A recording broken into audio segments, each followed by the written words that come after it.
नमस्कार दोस्तों, स्वागत है आपका आज के मुख्य समाचारों में। जी हां दोस्तों, आपको यहां पर देखने को मिलेंगी सुबह से लेकर शाम तक की तमाम बड़ी खबरें, मुख्य समाचार, ब्रेकिंग न्यूज़ अपडेट्स के रूप में। तो दोस्तों, आप सभी लोगों से रिक्वेस्ट है इस वीडियो को ज़्यादा से ज़्यादा लाइक और शेयर करें। तो चलिए दोस्तों, जान लेते हैं आज की पहली बड़ी खबर। खाप पंचायत का सरकार को अल्टीमेटम, 9 जून तक ब्रजभूषण सिंह की हो गिरफ्तारी, नहीं तो जंतर मंतर पर देंगे धरना। जी हां दोस्तों, दिल्ली में आंदोलन कर रहे पहलवानों के समर्थन में खाप पंचायत के आयोजन में किसान नेताओं ने केंद्र सरकार को चेतावनी दी है कि 9 जून तक कुश्ती संघ के प्रमुख ब्रजभूषण शरण सिंह को गिरफ्तार किया जाए या फिर दिल्ली में तेज विरोध का सामना करने के लिए तैयार रहें। खाप पंचायत में कहा गया है कि 9 जून के बाद जंतर मंतर पर धरना दिया जाएगा। कुश्ती फेडरेशन के प्रमुख ब्रजभूषण शरण सिंह के खिलाफ लड़ाई में भारत के टॉप एथलीटों का समर्थन कर रहे किसान नेताओं ने केंद्र को एक नया अल्टीमेटम दिया है कि उन्हें गिरफ्तार करे या बड़े विरोध का सामना करे। दोस्तों, आपकी जानकारी के लिए बता दें, बीजेपी सांसद ब्रजभूषण शरण सिंह पर यौन उत्पीड़न और डराने धमकाने के आरोप लगे हैं। पहलवानों का आरोप है कि उन्होंने एथलीटों का यौन उत्पीड़न करने के लिए भारतीय कुश्ती महासंघ WFI के प्रमुख के रूप में अपने पद का दुरुपयोग किया है। इसके बाद दोस्तों, अगली बड़ी खबर। राहुल गांधी बोले, आजादी के बाद मानहानि में सबसे बड़ी सजा मुझे मिली। संसद में अडानी पर बोलने के तुरंत बाद मेरी सांसदी चली गई। जी हां दोस्तों, राहुल गांधी इन दिनों अमेरिका के 6 दिन के दौरे पर हैं। गुरुवार को उन्होंने Washington DC national press conference में मीडिया के सवालों के जवाब दिए। इस दौरान केरल में इंडियन यूनियन मुस्लिम लीग UML के से गठबंधन को लेकर राहुल ने कहा कि मुस्लिम लीग पूरी तरह से सेकुलर पार्टी है, विपक्ष एकजुट हो रहा है, हम सभी विपक्षी पार्टियों से बात कर रहे हैं, इस संबंध में काफी अच्छा काम हो रहा है। राहुल गांधी ने कहा कि कई जगह ऐसी है जहां हम विपक्ष के साथ मुकाबला कर रहे हैं, ऐसे में हमें कई मुद्दों पर एक राय बनानी होगी, लेकिन मुझे विश्वास है कि हम चुनाव में साथ जरूर आएंगे। सांसदी जाने के सवाल पर उन्होंने कहा कि मुझे 1947 के बाद मानहानि के मामले में सबसे बड़ी सजा मिली है। मैंने संसद में अडानी को लेकर स्पीच दी थी जिसकी वजह से मुझे डिस्क्वालीफाई कर दिया गया। इसके बाद दोस्तों, अगली बड़ी खबर।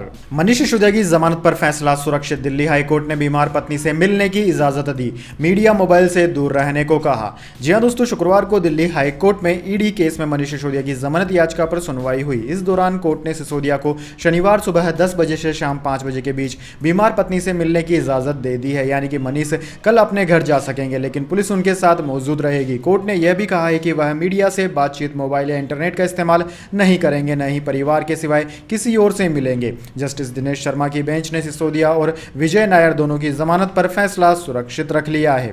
दोस्तों, इसके पहले ED ने सिसोदिया की जमानत याचिका का विरोध किया। Assistant solicitor general SV Raju ने कहा कि मंत्री के रूप में 18 विभाग संभाले, तब तो उनके पास अपनी पत्नी से मिलने का समय नहीं था, वे केवल जमानत के लिए ये बातें बना रहे हैं। 4 दिन पहले उन्होंने याचिका वापस ले ली थी, अब वे फिर से आ गए हैं। उनकी पत्नी की स्थिति में कोई बदलाव नहीं हुआ है, केवल कॉस्मेटिक बदलाव हुआ है। इसके बाद दोस्तों, अगली बड़ी खबर। कांग्रेस शुरू करेगी भारत जोड़ो यात्रा का दूसरा चरण। लोकसभा चुनाव 2024 के मद्देनजर तैयार हो रहा प्लान।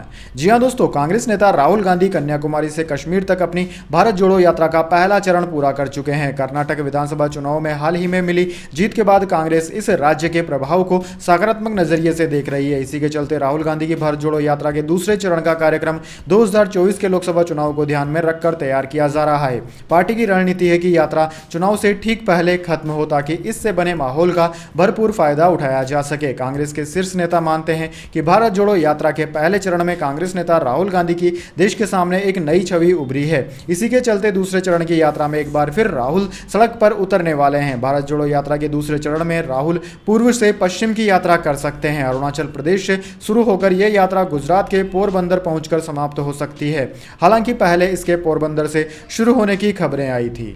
इसके बाद दोस्तों, अगली बड़ी खबर। सिद्धारमैया कैबिनेट ने 5 वादों पर मोहर लगाई। 4 योजनाएं 11 जून से 15 अगस्त के बीच लागू होंगी। 5वें के लिए आवेदन मंगवाए।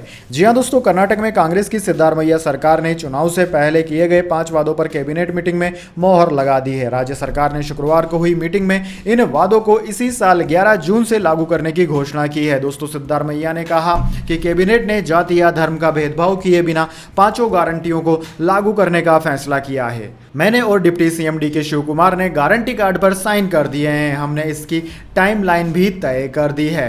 दोस्तों आपकी जानकारी के लिए बता दें, जो 5 योजनाएं लागू करनी है उनके नाम है गृह ज्योति, प्रत्येक परिवार को इसके अंतर्गत हर महीने 200 यूनिट फ्री बिजली मिलेगी। गृह लक्ष्मी, इसके अंतर्गत प्रत्येक घर की महिला प्रमुख को हर महीने 2000 रुपए मिलेंगे। अन्य भाग्य योजना, इस योजना के अंतर्गत प्रत्येक बीपीएल परिवार को हर महीने 10 किलो फ्री चावल दिया जाएगा। सखी शक्ति योजना, इसके अंतर्गत कर्नाटक की सरकारी बसों में महिलाओं के लिए मुफ्त सफर की सुविधा मिलेगी। इसके अलावा दोस्तों 5वीं योजना है युवा निधि, इसके अंतर्गत प्रत्येक ग्रेजुएट को हर महीने 3000 रुपए और डिप्लोमा होल्डर्स को 1500 रुपए दिए जाएंगे। इसके बाद दोस्तों अगली बड़ी खबर, चाय के बाद अब टिफिन पर चर्चा। 2024 के लिए बीजेपी ने बनाया प्लान, जेपी नड्डा करेंगे आगरा से शुरुआत। जी हां दोस्तों, 2024 में होने वाले लोकसभा चुनाव की तैयारियों में भारतीय जनता पार्टी जुट गई है। राजस्थान के अजमेर में प्रधानमंत्री मोदी की पहली विशाल जनसभा से शुरू हुआ अभियान पूरे जून महीने तक चलेगा। इस अभियान के अंतर्गत बीजेपी पूरे देश में मोदी सरकार की 9 साल की उपलब्धियों को जन जन तक पहुंचाने का काम करेगी। साथ ही इस अभियान के जरिए उन लोगों को योजनाओं से जोड़ा जाएगा जो किसी कारण वंचित रह गए। दोस्तों इसके साथ ही इस अभियान में कुछ अनूठे प्रयोग भी किए जा रहे हैं, जिससे रूठे और नाराज कार्यकर्ता नेताओं को मनाकर फिर से सक्रिय किया जा सके और चुनाव में उनका उपयोग किया जा सके। इस अभिनव और अनूठे प्रयोग को टिफिन बैठक का नाम दिया गया है। इस अभियान के अंतर्गत पहली टिफिन बैठक का शुभारंभ आगरा से बीजेपी के राष्ट्रीय अध्यक्ष जेपी नड्डा 3 जून को करेंगे। ये टिफिन बैठकें बीजेपी के हर विधायक और सांसद को करने का निर्देश दिया गया है।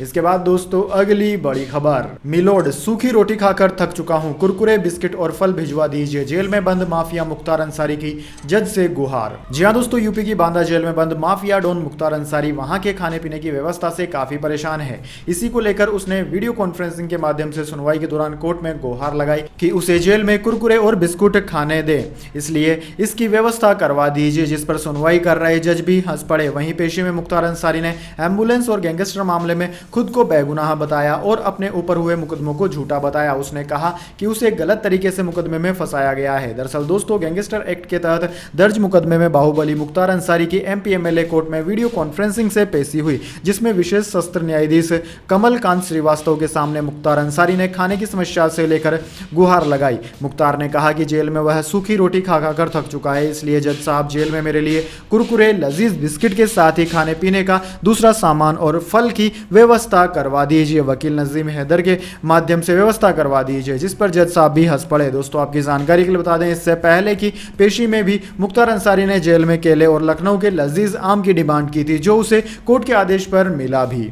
इसके बाद दोस्तों अगली बड़ी खबर, चीन बांध बंधाने तिब्बती लोगों की जमीन हड़प रहा। शी जिनपिंग के 5 ईयर प्लान का हिस्सा है ये डैम, 285 करोड़ की लागत से बनेगा। जी हां दोस्तों, चीन पर तिब्बत के लोगों की जमीन हड़पने करने के आरोप लगे हैं। रिपोर्ट्स के मुताबिक चीन तिब्बत के रेनगोंग और किंगघाई इलाके में लिंग्या हाइड्रो पावर डैम बनाने की तैयारी कर रहा है। इसके लिए उसे आसपास के इलाके खाली कराने की जरूरत है। हालांकि कई लोग अपनी जमीन और घर छोड़ने को तैयार नहीं है। ऐसे में चीन के अधिकारी इन लोगों को मुआवजा नहीं देने की धमकी दे रहे हैं। चीन जिस हाइड्रो प्रोजेक्ट के लिए लोगों की जमीन हड़प रहा है, वो इसके 5 ईयर प्लान का हिस्सा है, जिस पर 285 करोड़ रुपए खर्च किए जाने हैं। दोस्तों चीन हाइड्रो प्रोजेक्ट के लिए तिब्बत के शुओंग के ओंग नीथा, अल्पाजामा और मालपा खारनांग खारसी और मालपा चांगू के इलाके को खाली करवा रहा है। डैम का काम जल्द शुरू हो जाएगा। लोगों का कहना है कि अपने गांव और खेतों के अलावा गुजारे के लिए उनके पास कोई दूसरा चारा नहीं है।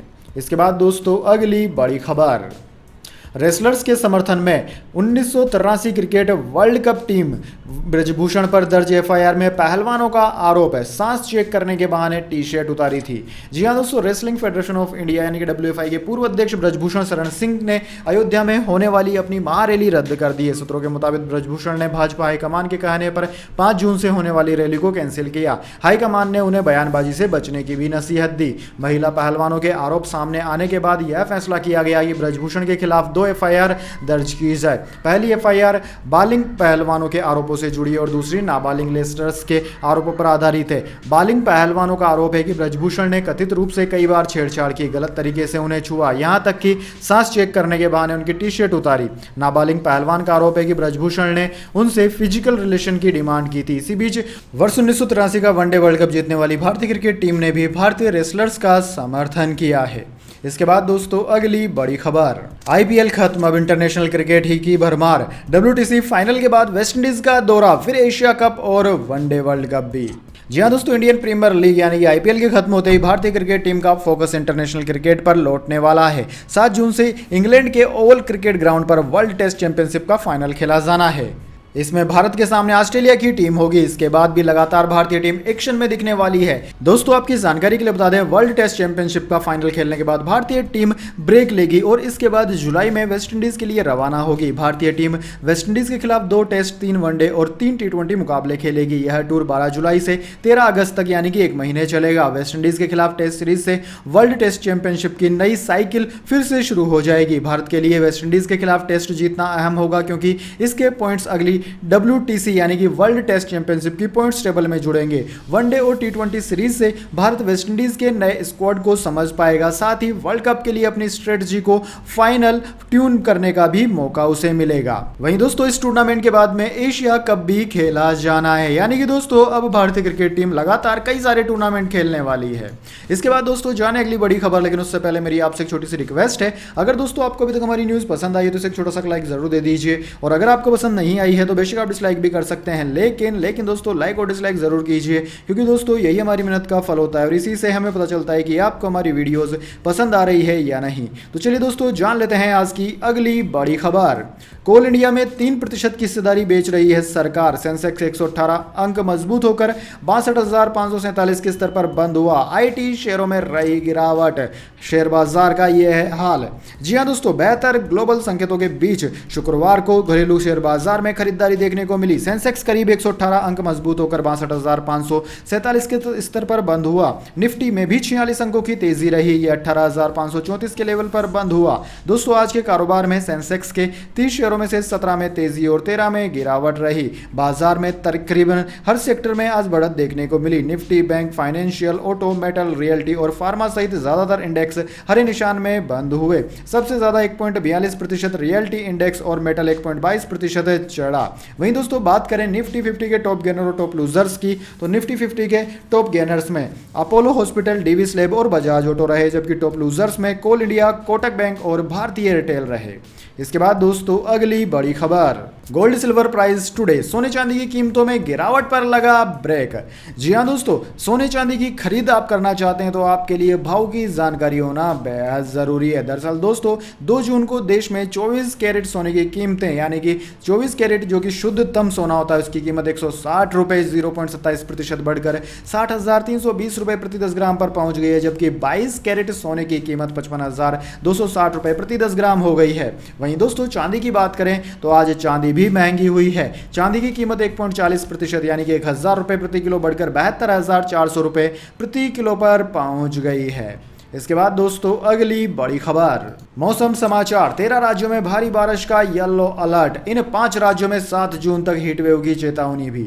जी हां दोस्तों, देश की राजधानी दिल्ली सहित पूरे उत्तर भारत के कई राज्यों में बीते कुछ दिनों से गर्मी से राहत है। भारतीय मौसम विज्ञान विभाग यानी कि इंडियन मेट्रोलॉजी डिपार्टमेंट के मुताबिक आने वाले दिनों में भी इसी प्रकार सुहाना मौसम बना रहेगा। मौसम विभाग के अनुसार पश्चिमी विक्षोभ समेत 3 सिस्टम सक्रिय होने की वजह से 7 जून तक 1 दर्जन से ज्यादा राज्यों में भारी बारिश के साथ आंधी, वज्रपात का येलो अलर्ट जारी किया गया है। दिल्ली से लेकर यूपी, उत्तराखंड, हिमाचल में भी बारिश की चेतावनी जारी की गई है। इसके अलावा केरल, तमिलनाडु, तेलंगाना सहित कर्नाटक के कई क्षेत्रों में बारिश सहित गरज चमक का पूर्वानुमान जताया गया है। दोस्तों इंडियन मेट्रोलॉजी डिपार्टमेंट ने असम, मेघालय, मणिपुर, नागालैंड, मिजोरम में भी बारिश होने की संभावनाएं जताई है और साथ ही चेतावनी भी दी है। वहीं दोस्तों दिल्ली, उत्तर प्रदेश सहित कई राज्यों में इन दिनों बारिश हो रही है। मानसून आने से पहले कई राज्यों में बारिश का दौर देखने को मिल रहा है। उत्तर पश्चिम भारत में अगले 4 दिनों तक बारिश का सिलसिला जारी रहेगा। मौसम विभाग ने इन क्षेत्रों में बारिश की चेतावनी का ऑरेंज अलर्ट जारी किया है। वहीं दोस्तों जम्मू कश्मीर, लेह लद्दाख, उत्तराखंड और हिमाचल में भी गरज चमक सहित भारी बारिश की चेतावनी जारी की गई है। इसके बाद दोस्तों अगली बड़ी खबर, मुस्लिम महिलाएं बच्चा बनाने की फैक्ट्री। कर्नाटक में आरएसएस कार्यकर्ता ने कार्टून पोस्ट किया, मुस्लिम समुदाय के विरोध के बाद गिरफ्तार हुआ। जी हां दोस्तों, कर्नाटक पुलिस ने रायचूर जिले में आरएसएस कार्यकर्ता को गिरफ्तार किया है। उस पर मुस्लिम महिलाओं के खिलाफ सोशल मीडिया पर आपत्तिजनक पोस्ट करने का आरोप है। पुलिस ने शुक्रवार को यह जानकारी दी। पुलिस ने बताया कि आरोपी कार्यकर्ता की पहचान राजू तुम्बक के रूप में हुई है। उसने गुरुवार शाम को मुस्लिम महिलाओं को बच्चा बनाने की फैक्ट्री बताया था। दोस्तों, पुलिस ने बताया है कि उसने इसे लेकर व्हाट्सएप पर एक कार्टून शेयर किया था। पोस्ट वायरल होने के बाद गुरुवार शाम को ही मुस्लिम समुदाय के लोगों ने विरोध प्रदर्शन शुरू कर दिया। उन्होंने लिंगा सुगुर थाने का घेराव कर आरोपी को गिरफ्तार करने के लिए पुलिस को 24 घंटे का अल्टीमेटम दिया था।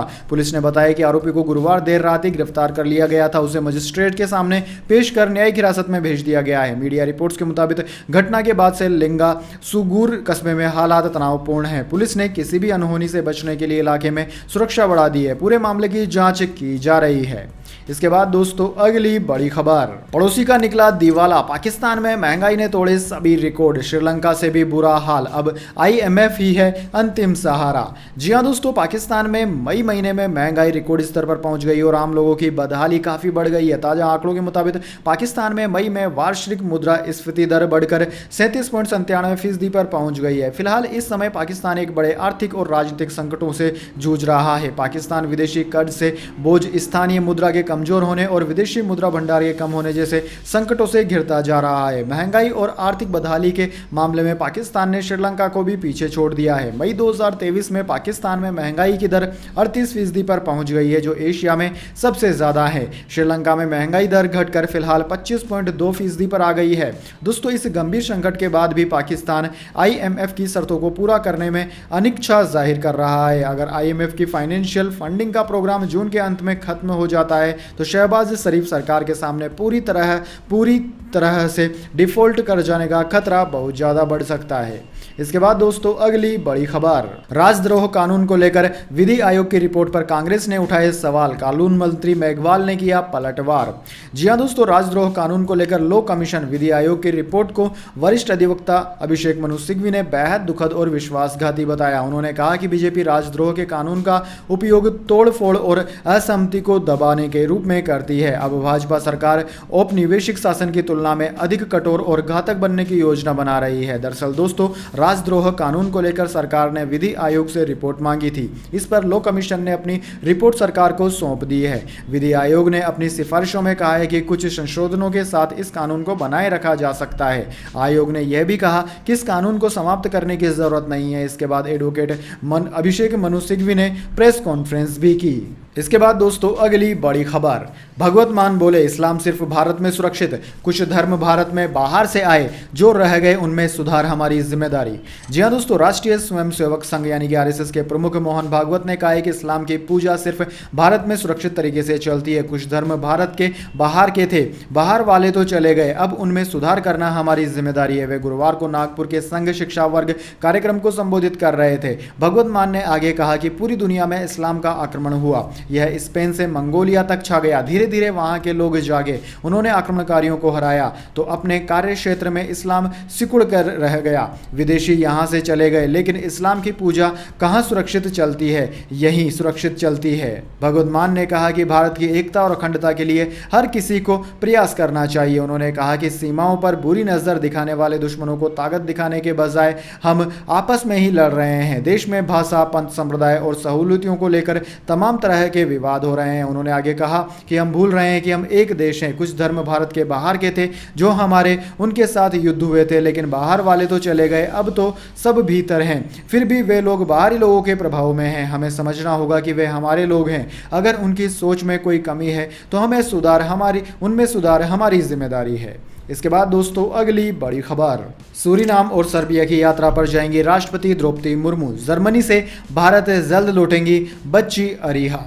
जी हां दोस्तों, राष्ट्रपति द्रौपदी मुर्मू सूरीनाम के राष्ट्रपति चंद्रिका प्रसाद संतोखी के निमंत्रण पर 4 से 6 जून तक सूरीनाम की यात्रा करेगी। विदेश मंत्रालय के सचिव सौरव कुमार ने बताया कि सूरीनाम की यात्रा के दौरान राष्ट्रपति मुर्मू राष्ट्रपति संतोखी के साथ विशेष बातचीत करेंगी और साथ ही कई गतिविधियों में भी भाग लेंगी। दोस्तों, विदेश मंत्रालय के सचिव संजय वर्मा ने बताया कि राष्ट्रपति द्रौपदी मुर्मू 7 जून 2023 को सर्बिया के राष्ट्रपति अलेक्जेंडर वुसिक के निमंत्रण पर सर्बिया की यात्रा पर भी जाएंगे। जुलाई 2022 में कार्यभार संभालने के बाद यह उनकी पहली राजकीय यात्रा है। दोस्तों आपकी जानकारी के लिए बता दें, विदेश मंत्रालय के प्रवक्ता अरिंदम बागची ने कहा है कि जैसा कि सभी जानते हैं कि पिछले कुछ वर्षों में कई आयोजन वर्चुअली रूप से हुए हैं, तो हमने फैसला किया है कि एससीओ शिखर सम्मेलन 4 जुलाई को वर्चुअल प्रारूप में कराया जाएगा। वहीं दोस्तों विदेश मंत्रालय के प्रवक्ता अरिंदम बागची ने कहा है कि हम जर्मनी से बच्ची अरिहा शाह को भारत वापस लाने का अनुरोध कर रहे हैं। वह एक भारतीय नागरिक है और उसे 2021 में जर्मनी के युवा कल्याण की हिरासत में रखा गया था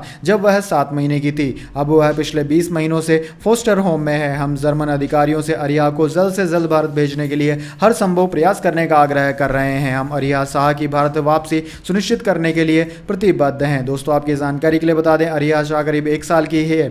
उसको खेल के दौरान प्राइवेट पार्ट पर चोट लग गई थी। इसके बाद बच्ची माधरा और पिता भावेश अपनी बच्ची को लेकर अस्पताल गए। अस्पताल में डॉक्टरों ने आरोप लगाया कि बच्ची का यौन शोषण हुआ है। इसके बाद जर्मन अधिकारियों ने बच्ची को कस्टडी में ले लिया था। इसके बाद से ही अरिहा फोस्टर होम में है। तो दोस्तों यह थी आज की तमाम बड़ी खबरें। इसके बाद दोस्तों बारी आती है आज के माइंड क्यूज क्वेश्चन की। जी हाँ दोस्तों, एक आसान से सवाल का जवाब देकर आप जीत सकते हैं एक अमेजिंग सरप्राइज गिफ्ट हमारे यूट्यूब चैनल की ओर से। तो दोस्तों आज का सवाल आपकी स्क्रीन पर आ चुका है। टेलीफोन का आविष्कार करने वाले वैज्ञानिक का नाम क्या है? जी हाँ दोस्तों, अगर आप जानते हैं उन वैज्ञानिक का नाम जिन्होंने की टेलीफोन का आविष्कार किया था, तो जल्दी से उनका नाम कमेंट बॉक्स में लिख दीजिए। अगर दोस्तों आपका जवाब होता है एकदम सही और आप चुने जाते हैं लकी विजेता के रूप में, तो आपको मिल सकता है एक अमेजिंग सरप्राइज गिफ्ट हमारे यूट्यूब चैनल की ओर से। तो दोस्तों जल्दी से अपना उत्तर कमेंट बॉक्स में लिख दीजिए, वीडियो को लाइक कर लीजिए और चैनल को सब्सक्राइब करके बेल आइकन भी दबा लीजिए। धन्यवाद। वंदे मातरम। जय हिंद, जय भारत।